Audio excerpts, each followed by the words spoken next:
प्यारे बच्चों, एक बार फिर से स्वागत है आपका मेरे यूट्यूब चैनल पर। बच्चों, आज एक बार फिर से एक बहुत ही इम्पोर्टेंट क्वेश्चन लेकर के हाजिर हुआ हूँ। तो शुरू करते हैं। Which one of the following option is true and Y?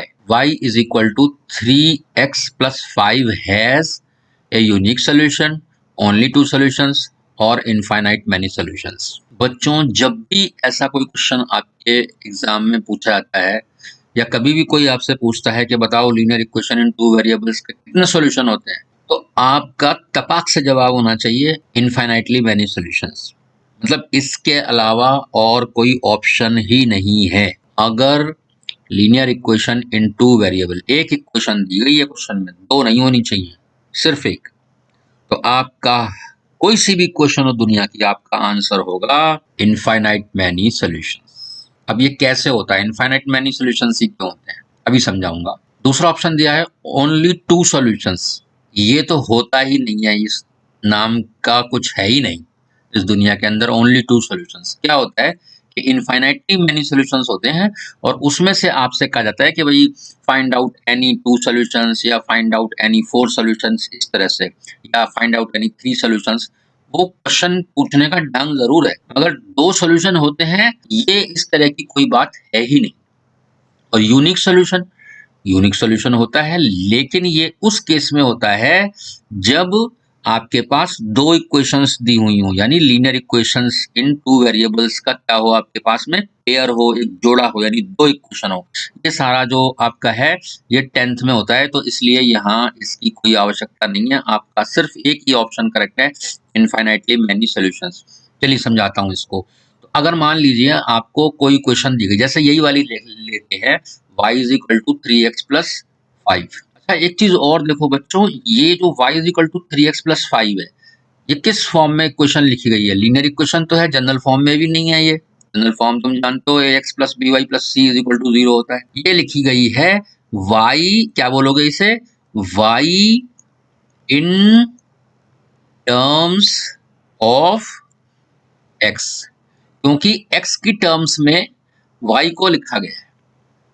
और अगर कोई इक्वेशन इस तरह से लिखी हुई है, जैसे x is equal to 5y minus 2, तो इसे कहते हैं x in terms of y।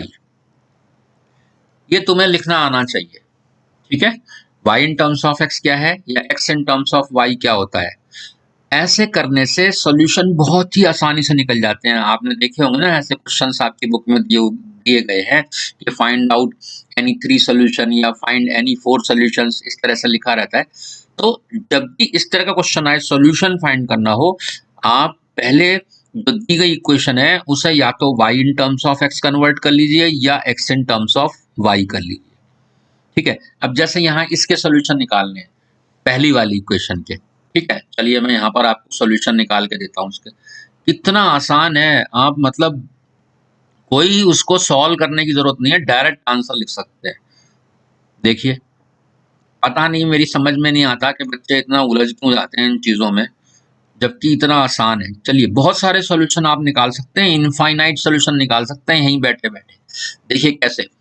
अब यहाँ इस इक्वेशन के अंदर आप सिर्फ x की वैल्यू रखते जाना है। x की वैल्यू कितनी रख सकते हैं आप, भाई इनफाइनाइट वैल्यू रख सकते हैं ना x की। तो जब आप x की इनफाइनाइट वैल्यूज रखेंगे तो y की क्या मिलेंगी, आपको इनफाइनाइट वैल्यूज मिलेंगी।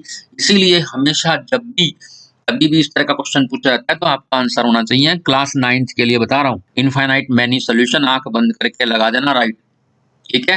एक इक्वेशन दी गई है तो, और अगर दो दी गई हैं तब आपको सोचना पड़ेगा, वो फिर 10th का लेवल हो जाता है, वो हम 10th में बात करेंगे। अभी आप सिंगल इक्वेशन दी है तो उसके कितने सॉल्यूशन है, इनफाइनाइट मैनी सॉल्यूशन, इसके बारे में बात कर रहे हैं हम। चलिए, यहाँ पर x की वैल्यू क्या रख सकते हैं आप, बहुत सारी वैल्यू रख सकते हैं। मैं 0 भी रख सकता हूँ, 1 भी रख सकता हूँ, मैं यहाँ 2 भी रख सकता हूँ, मैं 3 भी रख सकता हूँ, मैं 4 भी रख सकता हूँ, मैं यहाँ पर 5 भी रख सकता हूँ, मैं यहाँ पे चलो 10 भी रख सकता हूँ, मैं यहाँ पे चलो 100 भी रख सकता हूँ। बहुत सारे ऐसे, तो मैं बहुत सारी वैल्यूज यहाँ रख सकता हूँ और y की डिफरेंट वैल्यूज फाइंड कर सकता हूँ। अब देखो, यहाँ ध्यान दो इस बात पे कि भाई x की जगह पे तुम यहाँ पर क्या रख रहे हो। अभी यहाँ पर मैंने क्या रख दिया, ये फर्स्ट वाला जो ऑप्शन है 0। तो जब 0 रखोगे x की जगह पे, यहाँ x 0 हो गया अगर, तो कितना हो जाएगा, 3 इंटू 0, 3x है ना, 3 इंटू 0 कितना हो गया 0, 0 प्लस 5 कितना हो जाएगा 5, आपका आंसर। चलिए 1 रखिए जरा यहाँ पे, अब किसे देखिए, अगर यहाँ x की जगह पे 1 रख दें तो क्या बनेगा? 3 इंटू 1 3, 3 प्लस 5 कितना हो जाएगा बताइए? 8। चलिए ऐसे ही अगर यहाँ पर मैं यहाँ पे 2 रख दूं तो क्या होगा? 3 2 6, 6 प्लस 5 11, 3 रख दीजिए। चलिए x की जगह पे 3 इंटू 3 कितना हुआ? 9, 9 प्लस 5 14। ऐसे बहुत सारे सॉल्यूशन तुम निकाल सकते हो। चलिए 4 रखिए, 4 रखिए x की जगह पे, 4 इंटू 3, 4 3 12, 12 प्लस 5 17। गिन लीजिए कितने सारे सॉल्यूशन निकल गए। 5 5 रखिए, 5 3 15, 15 प्लस 5 20। 10 रखिए, चलिए यहाँ पे 10 3 30, 30 प्लस 5 35। लीजिए कितने सारे सॉल्यूशन निकाल दिए। 100 रखिए, 100 इंटू 3 300, 300 प्लस 5 कितना हो गया? 305। तो इस तरह से आपने देखा कितने सारे सॉल्यूशन मैंने इसके लिख दिए। जैसे 0 5 इसका एक सॉल्यूशन है, दूसरा 1,8 इसका एक सॉल्यूशन है, तीसरा आपके पास है 2,11 एक सॉल्यूशन है, और देखिए 3,14 भी इसका सॉल्यूशन है, और देखिए 4,17 भी एक सॉल्यूशन है। ठीक है, इस तरह से ये सारे सॉल्यूशन हैं इसके। देखिए 5,20 भी सॉल्यूशन है, और देखिए और क्या है, ये 10,35 भी इसका एक सॉल्यूशन है, 100,305 भी एक सॉल्यूशन है। कितने सारे सॉल्यूशन मैंने आपके सामने क्वेश्चन नंबर 1 के निकाल के रख दिए। देखिए तो इस तरह से इनफाइनाइट, कितने इनफाइनाइट आप प्राप्त कर सकते, इनफाइनाइट सॉल्यूशन आप निकाल सकते हो। चलो अब ये दूसरा क्वेश्चन है, चलो ये करके दिखाओ। अब आप सेकंड क्वेश्चन क्या बनाऊंगा मैं यहाँ पे, देखो टेबल बना रहा हूँ, कुछ वैल्यूज निकाल के दिखाऊंगा, बाकी तुम प्रैक्टिस करना। ठीक है, बहुत सारी वैल्यूज तुम निकाल सकते हो। चलो यहाँ पे करेंगे फिर से x और y, बहुत सारे सॉल्यूशन, यहाँ भी इनफाइनाइट मैनी सॉल्यूशन होंगे। देखो y की वैल्यू रखनी पड़ेगी ना यहाँ पे तुम्हें, x की वैल्यू फाइंड करने के लिए, x की वैल्यू फाइंड करने के लिए तुम्हें y की वैल्यू पुट करनी पड़ेगी। तो y की वैल्यू मान लो मैं यहाँ 0 रखता हूँ इस इक्वेशन में, 0 रखोगे तो क्या हो गया बताओ?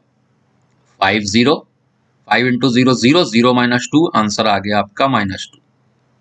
x की वैल्यू आ गई -2। और रखिए, चलिए रखिए y की वैल्यू 1 रख दें, y की जगह पर 1 रख दें, तो 1 इंटू 5 कितना हो गया? 5, और 5 माइनस 2 कर दीजिए, कितना हो गया? 3। कितना आसान है। देखो तुम लोग पता नहीं क्यों इतनी देर लगाते हो, और पता नहीं क्या क्या पेज पूरे भरे होते हैं 2 2 3 3, लेकिन आंसर उसमें एक भी चीज ढंग की नहीं लिखी होती है।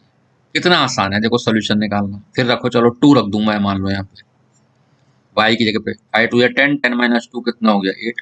अरे दिमाग में होती है भाई मैथ सारी। चलो रखो 3 रखो, y जरा देखो, 5 3 या 15, 15 माइनस 2 कितना हो गया? 30।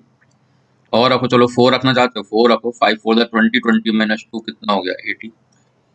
तो कितना आसान है देखो, इस तरह से तुम इनफाइनाइट सॉल्यूशंस यहाँ पर फाइंड कर सकते हो। तो इसीलिए ये जो क्वेश्चन ऊपर पूछा गया है कि which one of the following option is true and y is equal to 3x plus 5 has, तो कितने सॉल्यूशन लिख के आओगे? Infinite many solution. कोई सी भी क्वेश्चन लिख दूं मैं यहाँ पे, ऐसे लिख दूं, मान लो मैं तो समझा रहा हूँ, मान लो मैंने लिख दी 2x plus 5 is equal to 13, कितने सॉल्यूशन होंगे? इनफाइनाइट। अगर मैंने लिख दिया मान लो 3x minus 300y is equal to 400, कितने सॉल्यूशन होंगे? इनफाइनाइट। ठीक है, अगर मान लो यहाँ पे लिख दिया x minus 7y is equal to 105, कितने सॉल्यूशन होंगे? इनफाइनाइट। तो तुम कोई सी भी दुनिया की क्वेश्चन इस तरह से लिखी हुई आ जाए, भाई ये क्वेश्चन है, एक ही क्वेश्चन होनी चाहिए क्वेश्चन में, 2 नहीं होनी चाहिए, ये शर्त है। तो देखो ये 3, जैसे पहला क्वेश्चन, ये दूसरा क्वेश्चन, ऐसे ठीक है ना, एक ही क्वेश्चन होनी चाहिए। तो आपका आंसर होगा, आंख बंद करके बस आपने सीधे लगा देना है राइट किस पे? Infinite many solution. तो मैंने बहुत ही इंपॉर्टेंट पॉइंट आज डिस्कस किया है, जो तुम्हें सिखाया है ना, y in terms of x, x in terms of y, ये कहाँ काम आएगा? सॉल्यूशन निकालने के लिए। इसलिए ये वीडियो लंबी हो गई है, बहुत ही इंपॉर्टेंट है। अब अगला क्वेश्चन जो है, फाइंड आउट 4 सॉल्यूशंस, 5 सॉल्यूशंस। अरे 4 5 क्या, तुम इनफाइनाइट सॉल्यूशंस निकाल के दे दोगे तुमसे अगर पूछा जाए तो। ठीक है, बहुत इंपॉर्टेंट है, बहुत फास्ट काम करती है ये ट्रिक, तो इसको ध्यान से अगर समझ में नहीं आई है, एक बार और वीडियो देख लेना, 2 बार देख लेना, आपको समझ में आ जाएगा। उसके बाद आप जो सॉल्यूशन फाइंड करने वाले क्वेश्चन है, जो एक्सरसाइज का अगला ही क्वेश्चन है, वो आप बहुत ही आसानी से कर पाओगे। धन्यवाद। अगर वीडियो अच्छी लगी हो तो वीडियो को लाइक कर दें, चैनल को सब्सक्राइब कर लें और अपने दोस्तों के साथ भी शेयर करें। Thanks for watching.